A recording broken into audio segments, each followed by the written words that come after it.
Welcome to Commerce Education Online. So, student, today we will discuss debentures. Debentures denote borrowing of a company, borrowing by the company, and represent its loan capital. Debenture एक किस्म से हमारी loan capital होती है। ये हमारी owned capital नहीं होती, ओनर नहीं होते, ये हमारे लेंडर होते हैं। Debenture holders are creditors of the company. A debenture is the document or certificate issued by the company as proof of money lent to it। मतलब ये एक प्रूफ होता है जिससे ये पता लगता है कि इस पर्टिकुलर पर्सन ने कंपनी को पैसा दिया हुआ है, और जो उसका होल्डर है उसको उसके बदले इंटरेस्ट मिलता है। It is an acknowledgement of debt as well as undertaking to repay a specified sum with interest on or before the purchase date.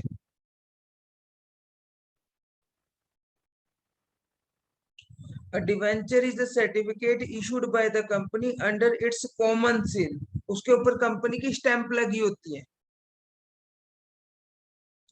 As acknowledgement of the debt with and without a charge on the company's assets। कई बार company की assets का उसके ऊपर charge होता है, कई बार नहीं भी होता। उसको अनसिक्योर्ड डिवेंचर बोलते हैं, जिनके ऊपर कंपनी की एसेट्स का चार्ज नहीं होता, और जिनके ऊपर कंपनी की एसेट्स का चार्ज होता है उनको सिक्योर्ड डिवेंचर बोलते हैं। Interest on debenture is paid at a fixed rate and it is payable periodically until the maturity and repayment of debentures। मैं जब तक उसकी पेमेंट नहीं होती तब तक उसके ऊपर एक फिक्स रेट से डिविडेंड इंटरेस्ट मिलता रहेगा। जैसे शेयर के ऊपर डिविडेंड मिलता है ना, डिवेंचर के ऊपर इंटरेस्ट मिलता है। Debenture carry no voting right. कोई वोटिंग राइट नहीं होता, क्योंकि लेंडर है, लेंडर को क्या वोटिंग राइट होगा। According to Evelyn Thomas, A debenture is a document under the company's seal। जो कंपनी की सील के में सील लगी होती है जिसके ऊपर, which provides for the payment of principal sum and interest thereon at a regular interval। 3-3 महीने बाद, 2-2 महीने बाद, 1-1 महीने बाद, 6-6 महीने बाद, ऐसे इंटरेस्ट ऑन डिवेंचर मिलता है, जो भी उसकी टर्म्स एंड कंडीशन होती है। which is usually secured by the fixed or floating assets, floating charge on the assets of the company, on which acknowledge a loan to the company। जिससे ये भी शो करता है कि ये कंपनी का लोन है एक किस्म से। अब करेक्टरिस्टिक्स ऑफ डिवेंचर। डिवेंचर की करेक्टरिस्टिक्स क्या होती है? Debentures represent borrowed capital. ये उधार लिया हुआ पैसा, बोरोड फंड दिखाता है। Interest on debenture is paid at a fix rate. Fix rate से इसके ऊपर इंटरेस्ट ऑन डिवेंचर मिलता है। डिवेंचर के ऊपर इंटरेस्ट जो है वो फिक्स रेट से मिलता है।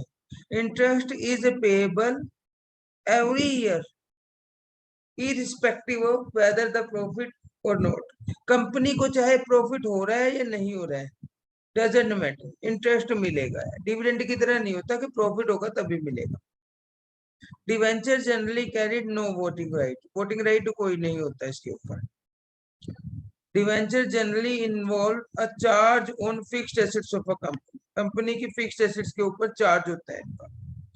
If the interest and borrowed sum is not paid to the debenture holder in time, then they can take legal action against the company। अगर कंपनी का इंटरेस्ट, कंपनी जो है इंटरेस्ट और उनका डिवेंचर होल्डर का जो पैसा प्रिंसिपल अमाउंट टाइम पे नहीं देती, तो वो कंपनी के लिए, कंपनी के खिलाफ लीगल एक्शन कर सकते हैं, जबकि शेयर होल्डर नहीं कर सकते। Debenture are repayable after a specified period at a time of the binding of a company। Debenture या तो एक स्पेसिफाइड पीरियड के बाद पेमेंट होती है, उसको बोलते हैं रिडीमेबल डिवेंचर, जिनका एक फिक्स टाइम पीरियड के बाद पेमेंट होना है। एक होता है on the time of winding up, उनको बोलते हैं इरिडीमेबल डिवेंचर। दोनों किस टाइप के हो सकते हैं। अब difference between debenture and shares. सबसे पहले स्टेटस ऑफ द होल्डर। जो डिवेंचर होल्डर होते हैं वो लेंडर होते हैं, क्रेडिटर्स होते हैं, और शेयर होल्डर ओनर होते हैं। यील्ड, डिवेंचर को मिलता है इंटरेस्ट, और शेयर होल्डर को क्या मिलता है, dividend. Nature of return, dividend fluctuate with the quantum of profit. Profit के ऊपर डिपेंड करता है, प्रॉफिट ज्यादा है तो डिविडेंड भी ज्यादा मिल जाएगा। ठीक है, यानी ये इरेगुलर होता है, अनसर्टेन होता है, मिल भी सकता है नहीं भी मिल सकता। डिवेंचर का इंटरेस्ट हमेशा फिक्स होता है और रेगुलर नेचर का होता है, और उसको उसके ऊपर प्रॉफिट का कोई असर नहीं पड़ता, प्रॉफिट हो या ना हो, interest will be paid. Collection of funds, the debenture money is collected by the money company, generally lump sum, इकट्ठी अमाउंट ली जाती है नॉर्मली। जबकि शेयर होल्डर की कॉल्स में इंस्टॉलमेंट में ली जाती है, कि पहले अलॉट एप्लीकेशन का पैसा मंगवा लिया, फिर फर्स्ट कॉल का, अलॉटमेंट का, फिर फर्स्ट कॉल का, फिर सेकंड कॉल, ऐसे। सिक्योरिटी, शेयर्स के ऊपर कोई एसेट्स का मॉर्गेज नहीं होता, प्लेज नहीं होते। जबकि डिवेंचर जो है उसके ऊपर कंपनी की सर्टेन एसेट्स जो है वो प्लेज होती हैं। अगर वो कंपनी का पैसा, कंपनी उनका पैसा नहीं देती, वो कंपनी के एसेट्स को सेल कर सकते हैं। Condition of issue, there is no restriction regarding the terms of issue of debenture. Debenture के ऊपर इशू करने की कोई खास रिस्ट्रिक्शन नहीं होती, जबकि शेयर्स के ऊपर रिस्ट्रिक्शन होती है, कि शेयर जो है वो डिस्काउंट पे इशू नहीं कर सकते, सिर्फ प्रीमियम पे ही इशू कर सकते हैं, एट पर पे इशू कर सकते हैं। Claim as to return, dividend can not claimed as a matter of right. Dividend अगर प्रॉफिट नहीं है, डिविडेंड क्लेम नहीं कर सकते share holder, but interest can be claimed as a matter of right. Interest claim किया जा सकता है whether there is a profit और नॉट इन द कंपनी।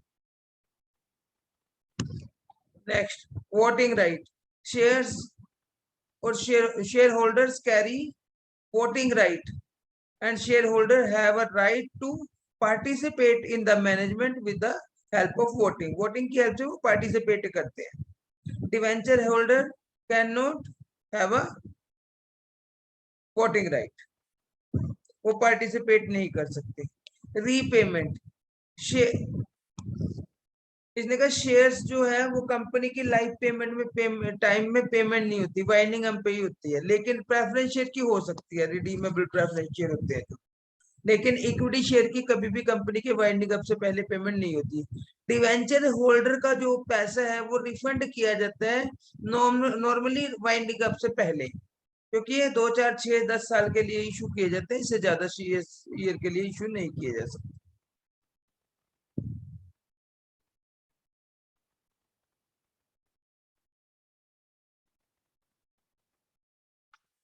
उसके बाद ऑर्डर ऑफ पेमेंट, जब भी कंपनी वाइंडिंग अप होती है तो पहले डिवेंचर होल्डर का पैसा मिलता है, फिर प्रेफरेंस शेयर होल्डर का, फिर इक्विटी शेयर होल्डर का।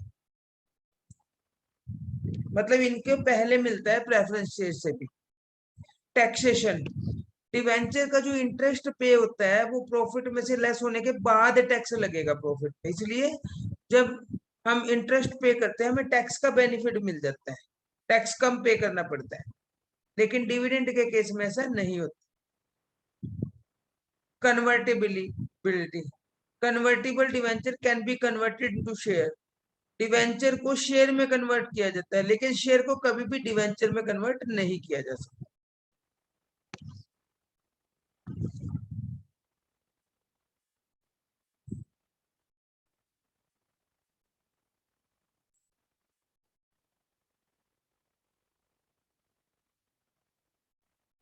नेक्स्ट है काइंड्स ऑफ डिवेंचर। सबसे पहले तो होता है मॉर्गेज डिवेंचर, इनको नैग डिवेंचर बोलते हैं। सिंपल डिवेंचर आर नोट, इनको सिंपल डिवेंचर भी बोलते हैं, नोट सिक्योर्ड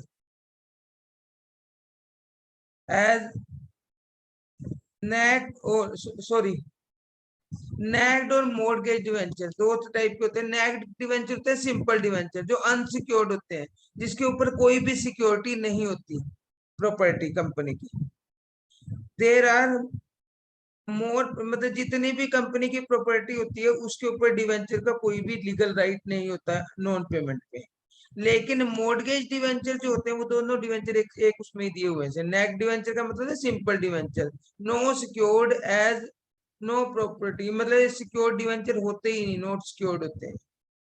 और जो मॉर्गेज डिवेंचर होते हैं वो फुली सिक्योर्ड होते हैं कंपनी की एसेट्स पे। अगर कंपनी इनका पेमेंट नहीं करती, इनके इंटरेस्ट का और इनके प्रिंसिपल अमाउंट का, तो ये कंपनी की एसेट्स के को डिस्पोज करके उसमें से पेमेंट ले सकते हैं, इनका लीगल राइट होता है। एक होता है रिडीमेबल और इरिडीमेबल डिवेंचर।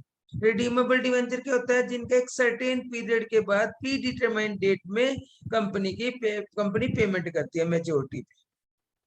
और इरिडीमेबल जो कंपनी के बाइंडिंग अप पे पेमेंट होती है, जैसे शेयर होल्डर की होती है।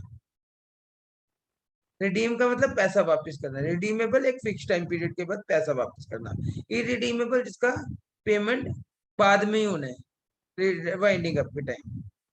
एक होता है बेयरर डिवेंचर और registered debenture.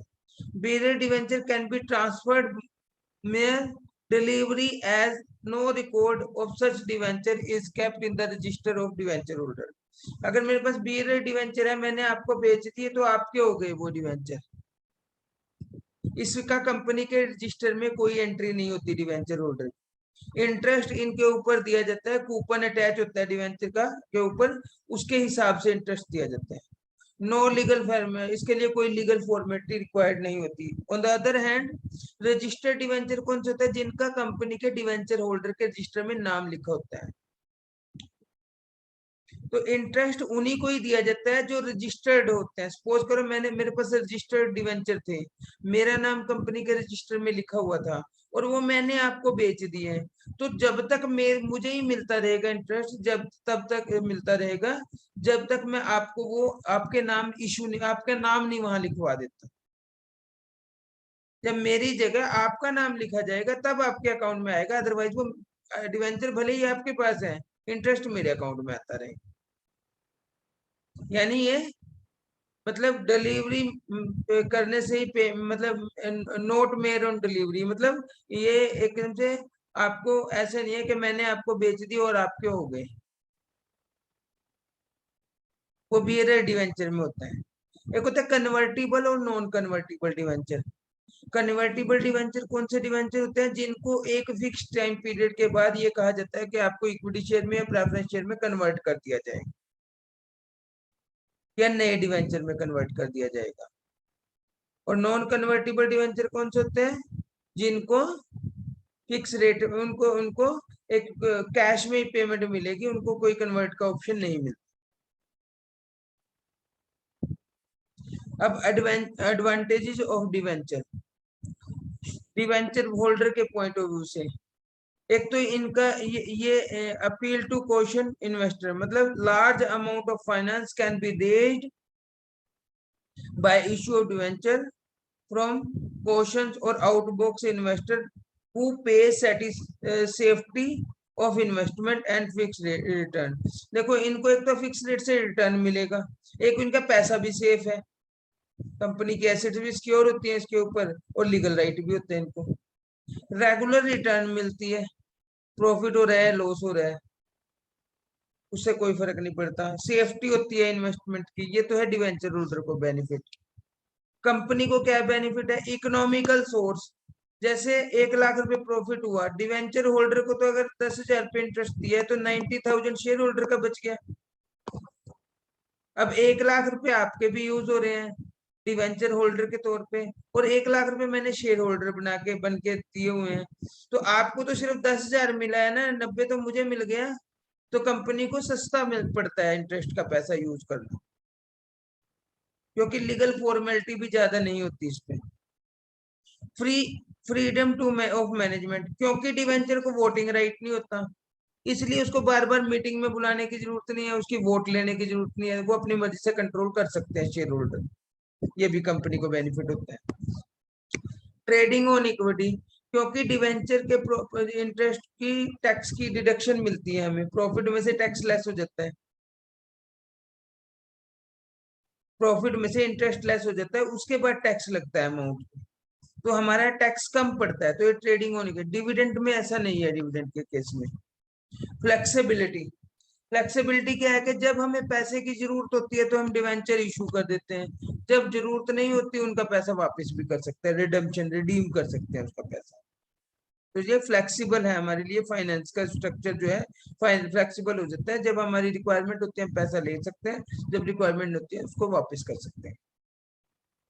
Tax relief, interest paid on debenture as allowed, वो मैंने बता दिया पीछे भी कि इसको टैक्स के हमें डिडक्शन मिलती है। डिसएडवांटेजेस, अब कंपनी को क्या डिसएडवांटेज है? एक तो फिक्स बर्डन होगी, चाहे प्रॉफिट हो रहा है या नहीं हो रहा, देना ही देना पड़ेगा हमें। उसके रिडक्शन इन क्रेडिट स्टैंडिंग, जितने हम डिवेंचर लेते जाएंगे, लोन लेते रह जाएंगे, उतने ही हमारे जो है क्रेडिट वर्थनेस कम होती जाएगी, कम लोन मिलेगा आगे बैंक वगैरह से। चार्ज ऑन एसेट्स, कंपनी की एसेट्स पे चार्ज होता है इनका, कभी भी अगर हम इनकी प्रिंसिपल अमाउंट में या इंटरेस्ट में डिफॉल्ट करते हैं, हमारी एसेट सेल कर सकते हैं लीगल राइट यूज करके। रिडक्शन इन डिविडेंड, अब जैसे इंटरेस्ट देंगे, अगर इंटरेस्ट ना देते तो वो प्रॉफिट तो डिविडेंड के फॉर्म में ही जाता, तो डिविडेंड की अमाउंट में भी रिडक्शन होता है। नेक्स्ट है from the point of debenture holder, debenture holder को क्या नुकसान है कि उनका वोटिंग राइट ही नहीं है, पैसा तो वो भी शेयर होल्डर की तरह ही दे रहे हैं, यूज तो हो रहा है उनका पैसा, रिस्क भी है उनके पैसे के ऊपर, लेकिन वोटिंग राइट नहीं है। High unit price, the unit price of debenture is generally higher, जो डिवेंचर का रेट जो होता है ना वो ज्यादा होता है, तो इसलिए स्मॉल इन्वेस्टर जो है परचेज नहीं कर सकता डिवेंचर। जैसे 100 रुपए पर यूनिट पर शेयर हो गया, 1000 पर डिवेंचर हो गया, 1000 रुपए पर डिवेंचर हो गया, तो स्मॉल इन्वेस्टर उसको इन्वेस्ट नहीं कर सकता, अगर करेगा भी थोड़ा बहुत पैसा तो उसको इन रिटर्न ज्यादा नहीं मिलता। अनअट्रैक्टिव, अगर इंटरप्राइज को इन्वेस्टर जो है हाई रिटर्न चाहता है और अपनी कैपिटल को बढ़ाना चाहता है, तो डिवेंचर के केस में ऐसा नहीं हो सकता, वो शेयर होल्डर के केस में ही हो सकता है, क्योंकि डिविडेंड भी मिलता है ज्यादा और शेयर की वैल्यू भी बढ़ जाती है, तो अनअट्रैक्टिव है ये।